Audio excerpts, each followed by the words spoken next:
for coming along today. Great turnout, and I'm sure you'd agree with me that this fight, which we're going to be talking about today, 3 days before Christmas, 22nd of December in Manchester, it's going to be very special indeed. It's going to be a BT box office fight, but you know, if you've taken the time out to be here today, I'm sure that most of you are going to try and be there. I gather that tickets are actually on sale now, so you know, if you want to get across, please don't leave it too long, because there are 20,000 tickets, but it's going to be one of the fights of the year. Of that, I am absolutely convinced. I can stand here now honestly and say I don't know who's going to win this fight. Usually you have a pretty good idea. This time it's one of those which, you know, I mean, everybody within the business have their own ideas. Some are big on Carl, some think that it's Josh's time. It's that sort of a fight, and it's certainly one that you do not want to miss. So we will now introduce the guys up onto the stage, and first of all it'll be the challenger for the IBF featherweight title and his trainer. That's Carl Frampton, former world champion, and his trainer Jamie Moore.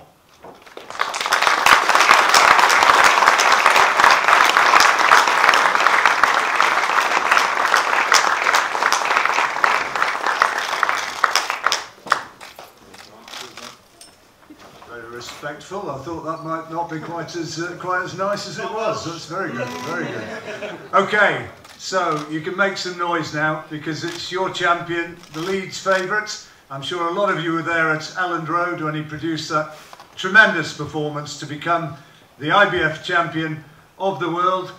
His dad, Sean O'Hagan, his trainer, and the champion, Josh Warrington.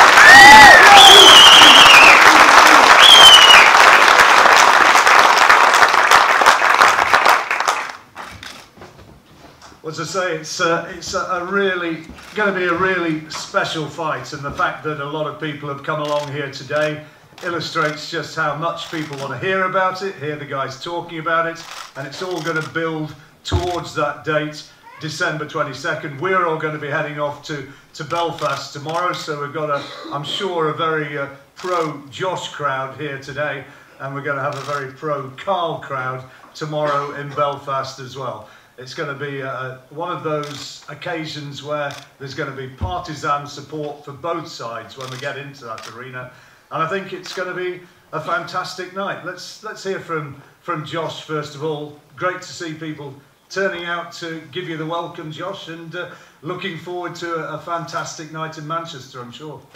Yeah, first of all, I'd just like to thank everyone who was turned out today. You know, whether it's your dinner, lunch or whatever, and you've come down here to see the build-up to the fight, I appreciate it. Also, a massive thank you to those who I haven't seen who turned up on May 19th. You know, part of that special night, we created a bit of history together, so thank you for them. Listen, we go again. It seems like the time has flown by since the last fight. I'm very excited to be coming up against Carl. You know, as we spoke earlier in the week, possibilities, or it could have been easier fights out there for me, but I want to prove that I'm the very best in the division. I've got dreams and aspirations going on and unifying the division.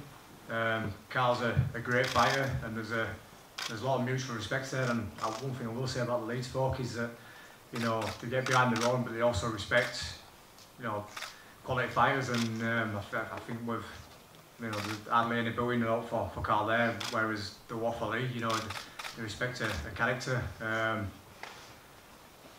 December 22nd is going to be a hell of a night. You've got two of the best sets of fans in not just in British boxing, but in the world. You know, when I've been up at Belfast, they've always been noisy. And you know, I'm a Leeds lad. I know what Leeds are like. We're passionate. We get behind our own, and we don't stop making noise. So it's going to be deafening in there, and not only that, in the ring, you're going to have, like, in my opinion, the fight of the year. You know, I'm going to give absolutely everything, and I believe that title is going nowhere. I'll end 2018 still world champion, and Carl's already in it that he wants to be world champion again. So, you know, you've got two fighters here, just having it out to see who's the best. And well, listen, I'm buzzing for it. I can't wait for it. Very confident, and I hope to see you all there.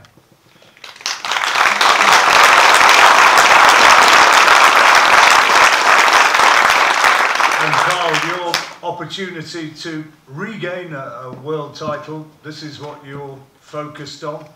Manchester, what's it mean for you and the chance to be a champion again? Yeah, well, first of all, thanks for the great turnout. Leeds fans get a bit of a bad reputation. I was expecting a few boos, but that was pretty nice. So thank you very much. It's going to be a big night. I don't know why. I lost the fight to Leo Santa Cruz in 2017, was it? Yeah, start of 2017. And I've kind of been written off, and people are saying I'm on the slide, I'm on my way out. But I genuinely believe now that these are my prime years. I think since teaming up with Jamie and Frank and MTK, I'm enjoying myself more. I feel like I have a different approach to training. I feel like the last couple of performances in particular have been pretty good, and I think that I am my prime years. I'm really looking forward to this fight. I think it's always special when there's an all-British fight for a world title. And again, just kind of reaffirming what Josh said, I believe that we're two of the most well-supported boxers in world boxing, not British boxing, world boxing. I think it's going to be a passionate atmosphere, maybe a little bit hostile on the night, but I think the fight will live up to expectations. I think it's going to be a great fight, quality fight, and I'm looking forward to it. How different is that going to be, guys? Because I mean, in Belfast, a lot of the people here won't have been across to see you fight over there. It's an incredibly knowledgeable fight crowd in Belfast, but they're passionate, and you're used to having that behind you. You're, of course, used to having these guys and the fantastic support that you get here in Leeds. But it's going to be a little bit different this time, isn't it? Because it's going to be pretty much 50-50 support, I would imagine. So, you know, it's going to be a different sort of atmosphere, maybe, to that which you're used to. Yeah, most definitely. But like I said, over the last couple of days, throughout my career, I travelled on the road. I won my English title and Commonwealth title in my opponent's backyards. Don't mind travelling. As many Leeds fans know, we don't mind going into people's backyards. In fact, we love it, and going into backyards and causing upset, especially with the football and the rugby. You know, we're known as Dirty Leeds, and we're hated all over the country, but we thrive off that really. And you know, for me, walking out and getting booed and whatever, you know, I'll be buzzing off that. I don't know why. I'm not a weirdo, but it's just something that's instilled in Leeds people, I guess. You know, the more you call us wankers and stuff, we thrive off that stuff. So, listen, I'm looking forward to it. You're gonna have I'm gonna have, you know, many there. So when I'm landing shots, the crowd will be roaring, and vice versa. You know, Carl's going forward, there'll be roars from crowd. So it's going to be special, and something what's probably not seen in boxing for a very long time.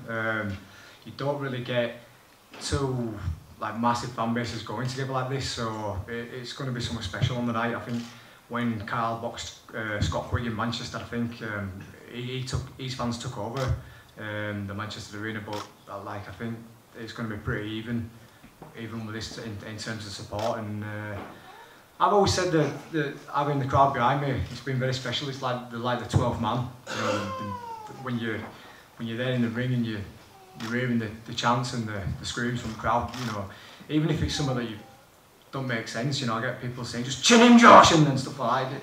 Listen, I'm in there trying to chin him, but you know, I still thrive off that, and it's good to have. And yes, I'll feed off the energy of those who make the noise on the night. How will you enjoy that atmosphere? And you know, they've applauded you nicely today, but I think there might be a bit of hostility come the 22nd. Of course, I'm not daft. I know what it's going to be like on the night, but I think it's just going to be noisy, and that's what it's going to sound. It's going to sound like noise, and anytime someone has a wee bit of success in the fight, I think there's going to be more noise, and the crowd will be on their back trying to push them over the line. But it's just going to be noise. I'll be focused on the fight. I'll use it to my advantage, but I can deal. You know, it's another thing, another criticism that people have kind of heaped on me, that I'm someone that always fights at home. probably half my fights have been away from home, and I'm happy to do it. I'm happy to travel. My fans are happy to travel as well. As you've seen in Las Vegas, we brought 5,000 people with me. So yeah, I'll use it. I think I'll use it to my advantage, the atmosphere. Let's talk a little bit about how you got here. Let's start with you, Josh, and your dad, Sean. You know, have you got used to, the pair of you now, actually walking into somewhere like this and being introduced as the world champion and having that belt in front of you? You know, it's got a nice sound to it, doesn't it? Champion of the world. It's got a lovely sound to it, but you know, like I've said many times, I'm not satisfied. I don't sit at home with pipe and slippers thinking, you know, I'm world champion. Let's go put a kettle on. I'm world champion. I don't. You know, it's just a title that I'm given, and I still believe that I can strive for more. You know, in what are you doing on the table? I just think I'm going on there. Excuse me. I'd just like to apologise for my son's foul language while I'm here. It was just his upbringing, I believe, this man.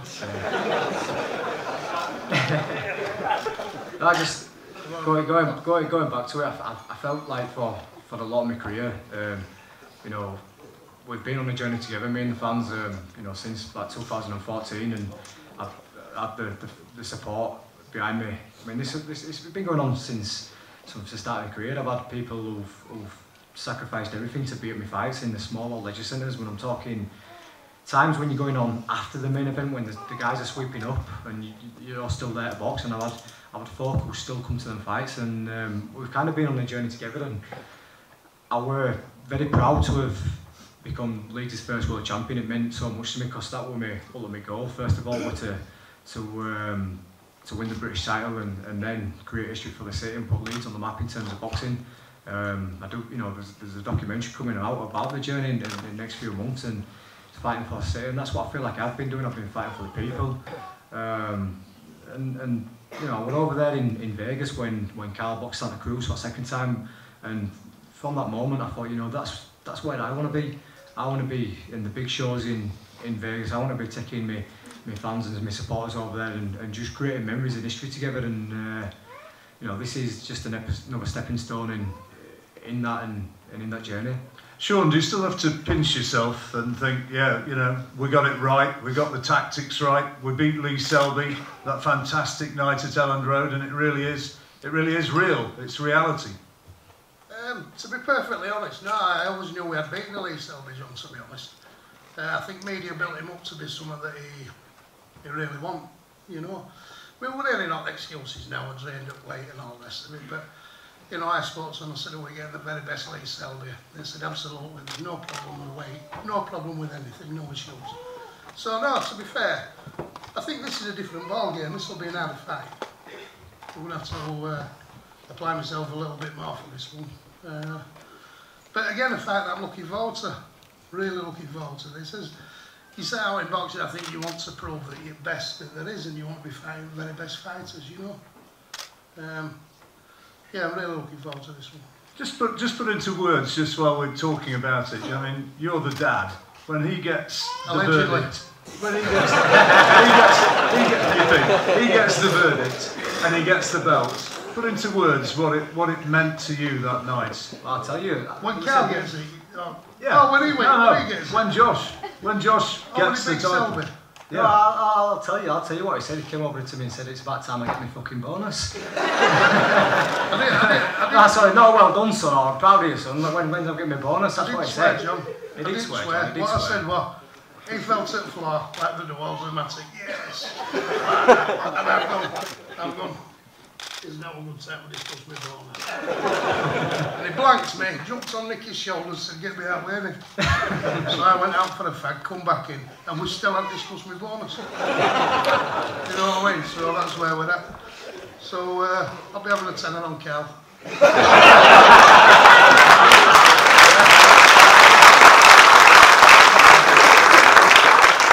Carl, let's talk a little bit about your journey to being here, because you've had these fantastic nights. You're a year or two older than Josh.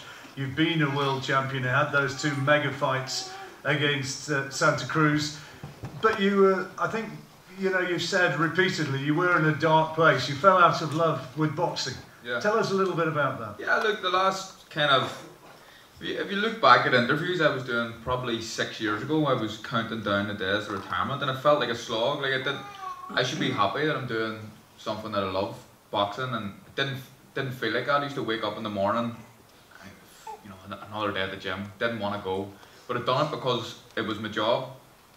It's different now, you know. I've been with Jamie over a year now, and I get up in the morning, have a bit of breakfast, and I look forward to going to the gym. And I was beating top guys when I wasn't happy, which kind of says a lot, you know. I want to blow my own trumpet, but that was a big deal to be in the place that I was, and to have these performances and beat good fighters.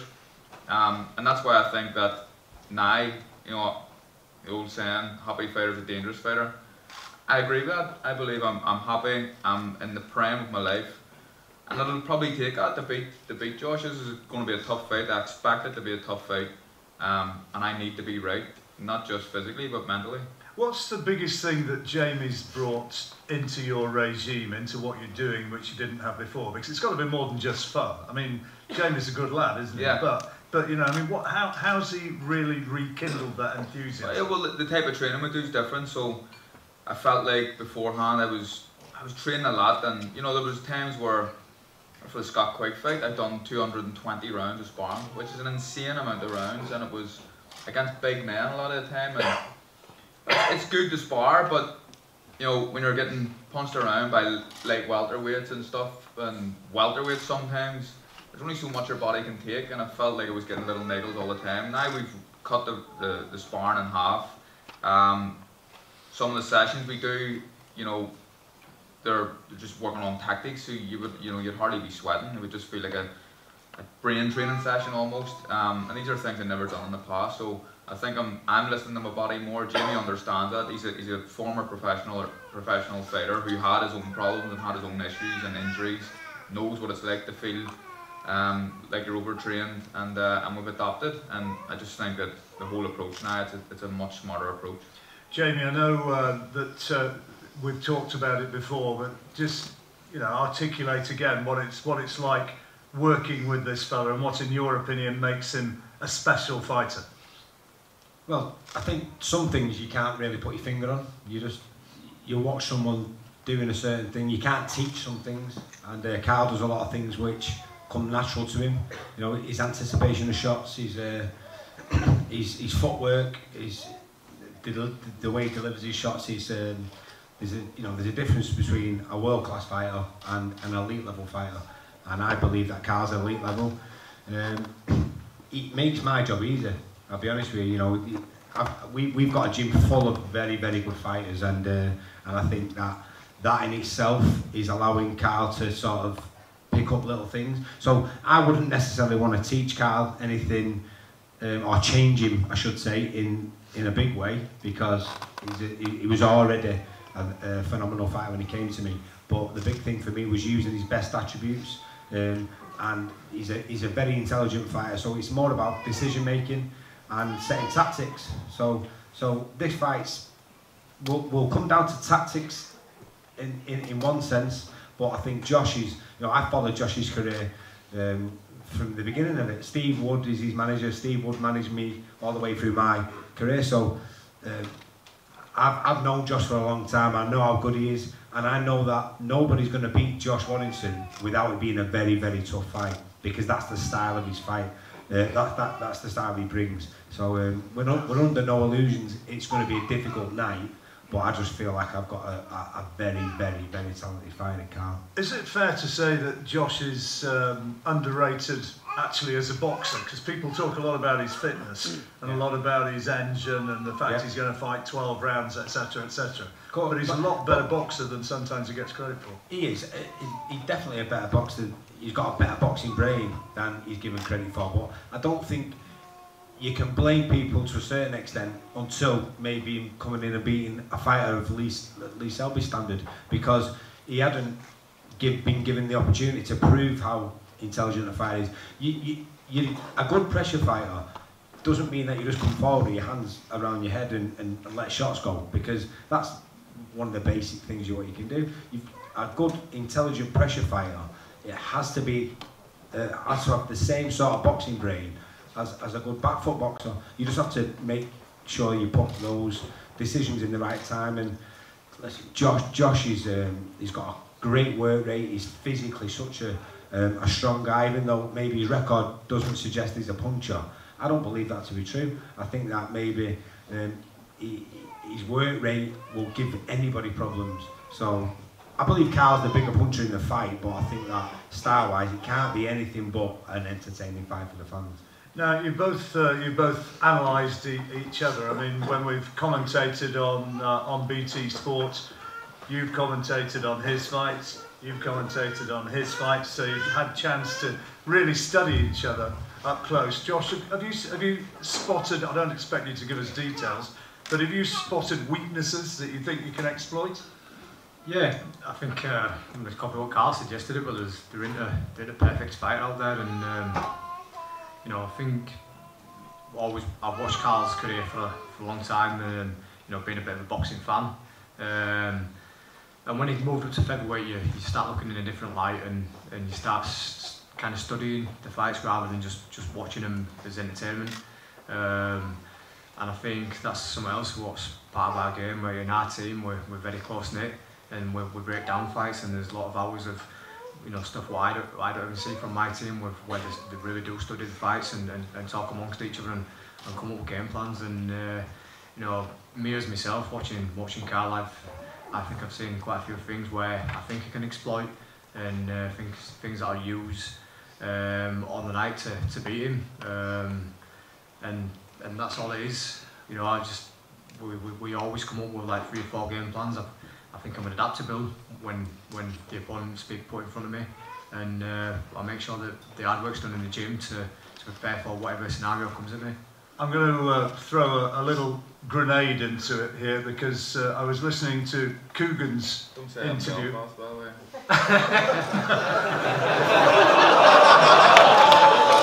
You have to start with jungle. Fair play. I'm going to put a naughty question into it now. Anyway, that the interview you did with Coogan yesterday, which I presume you've not heard, he described you at one stage as being a little bit of a shadow of the man you once were.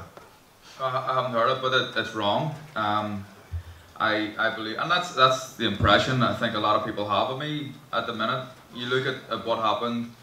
Lost the fight against Leo Santa Cruz, an underpar performance. Wasn't a great fight, but it was tight enough. Right man got his hand raised. He definitely won the fight. Came back, had all the crap that was going on outside the ring. Then had a fight against Horatio Garcia. The first fight with Jamie. It was a very short training camp. I'd just come back on a mad holiday from Las Vegas. I'd done 6 weeks or 6.5 weeks with Jamie, and fought a guy who was the biggest featherweight I've ever seen in my life. I couldn't believe it, the size of him on the scales. And I know the guy because I'd done a bit of sparring with him, but it was a different man, showed up on the night. Got pushed pretty hard, but won the fight. And then the last 2, we've had proper training camps and proper preparation. I think I performed almost as good as I've ever performed. So I think if you want to think that I'm a shadow of my former self, it's completely wrong. But I'll be ready. I'll be ready, and I'll be able to put in the performance of my life to win this fight. Are you going to have to produce the performance of your life to win this fight? Quite possibly. I'm expecting a very tough fight. I know what Josh is like, and whatever happens, this fight may just come down to toughing it out and hearting it out. Who has the biggest heart? I think with both big hearts, there's not an ounce of quit in us, and I think that's why it becomes a very good fight for the fans and for the neutral especially. But it may take the performance of my career, but I'm ready to deliver that. I asked Josh if he'd seen weaknesses in you. Likewise, when you've watched Josh, have you sort of seen weaknesses and think, yeah, that's something I can exploit? Well, I said it yesterday, there's no such thing as the perfect fighter, and Floyd Mayweather will probably disagree with you, but there is no such thing as the perfect fighter. And yeah, of course, there's weaknesses, but it's about me being able to use my strengths to exploit them weaknesses and show them for what they are. I believe that I can do that. But again, it's all what happens on the night. You know, you can go in, you can have all these game plans, and you can go in and training camp can be perfect, but things have to go right on the night. And I believe I'm an intelligent fighter. I will have game plans, but I like to suss a man out when I'm fighting them. Me and Josh have never sparred each other, so I like to suss people out. I like to get a feel of them in the fight, and I believe that in my own head I can work out game plans as the fight goes on. A lot of respect, you know. You can hear the way the two guys talk about each other. You know, a lot of the time I'd sit up here trying to rev him up, and the idea is get him to bite. But you know, there is a lot of respect, quite clearly. As fight time gets closer, within you, do you have to develop a tiny bit of hatred for the guy you're going in for? Not at all. I believe that it's a sport, it's a game. You know, I've fought some of my best friends before as an amateur. You know, I fought Paddy Barnes. I was a groomsman at his wedding, and he was the best man at mine. I got demoted to a groomsman at his for some reason. But you know, it's a fight, and we'll go in and we'll give everything it takes. I don't have to hate Josh. I've only ever hated one man I fought, and that was Chris Avalos. All the other opponents, I've respected them, never hated them.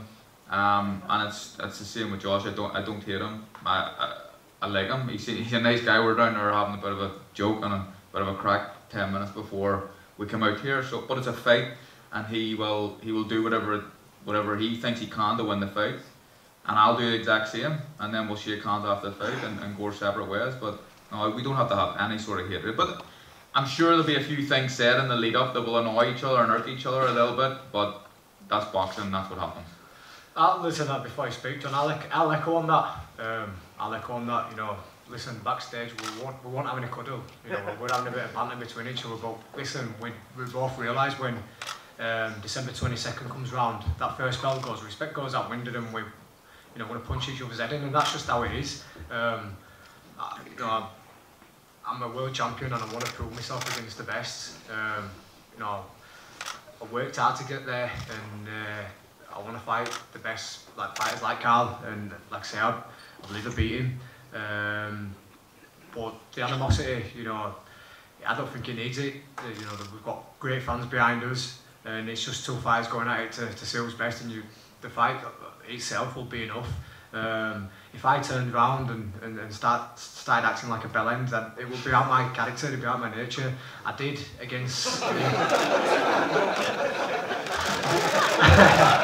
I did against Lee Selby because there was genuine hatred there, there was genuine feeling there. You know, it'd gone on for a long time, and it had gone beyond sportsmanship, it'd become personal, not just between me and Lee, but our teams as well. And things did get a bit sour and nasty, but it was one of the things, and we had 12 rounds to sort it out.